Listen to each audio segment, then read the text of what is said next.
नृत्य संगीतर विकास ପାଇଁ विशिष्ट नृत्य गुरु कंठशिल्पी तथा समाजसेवी भारती नायक स्मरण रहिबे। ओडिशार विशिष्ट नाट्य निर्देशक भरत नायकଙ୍କ धर्मपत्नी स्वर्गत भारती नायक नृत्य संगीत व्यतीत दीर्घ 40 वर्ष धरी असहाय निसहाय मनुष्यଙ୍କ सेवारे प्रति थिले। तांकर प्रथम श्राद्ध वार्षिक अवसर में श्री जगन्नाथ भक्त समाज पुरी पक्षरु अनुष्ठान सभापति शंकरषण मंगराजଙ୍କ अध्यक्षतार हरचंडी साई स्थित सरस्वती शिशु विद्या मंदिर परिसर में एक रक्तदान शिविर अनुष्ठित हो जाइछि।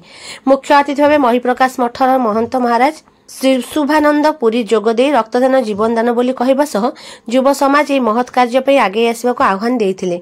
श्री जगन्नाथ मंदिर पुरोहित प्रोफेसर पूर्णचंद्र महापात्र, डॉक्टर बलराम दास, शिशु साहित्यिक संपादक सुकांत कुमार पंडा, जोगगुरु रमाभला महापात्र, फादर बुलू वीरेन्द्र कुजुरु, समाजसेवी वीर अनंत पंडा प्रमुख अतिथि भाव जोगदे रक्तदान आवश्यकता विषय कहिथिले।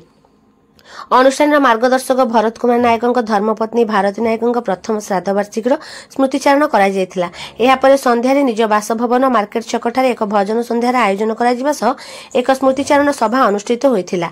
एथिरे पुरीर अनेक विशिष्ट लोक योगदान करथिबा बेले पुरीर पूर्वतन विधायक जयंत कुमार षडंगी, दिवाकर पात्र, डॉक्टर देवेंद्रनाथ तराई, अमरेन्द्र पाइकराय, राजेश मिश्र, चक्रधर महापात्र, गौरहरि प्रधान, प्रभात कुमार रथ, ललित कुमार साहू, सत्यनारायण गुरु, अमरेन्द्र पाइकराय, स्वाधीन कुमार पंडा, पूर्णचंद्र महापात्र, राजेश कुमार महांती, श्याम प्रकाश सेनापति, शिवसुंदर मिश्र, सुकांत पंडा, प्रसन्न कुमार मिश्र, कृष्ण महापात्र, प्रदीप कुमार प्रधान, गणेश्वर महापात्र, विश्वरंजन महांती, संतोष महांती, सत्यनारायण रायगुरु प्रमुख योगदान कर स्मृतिचारण सभा सामिल होइतिले।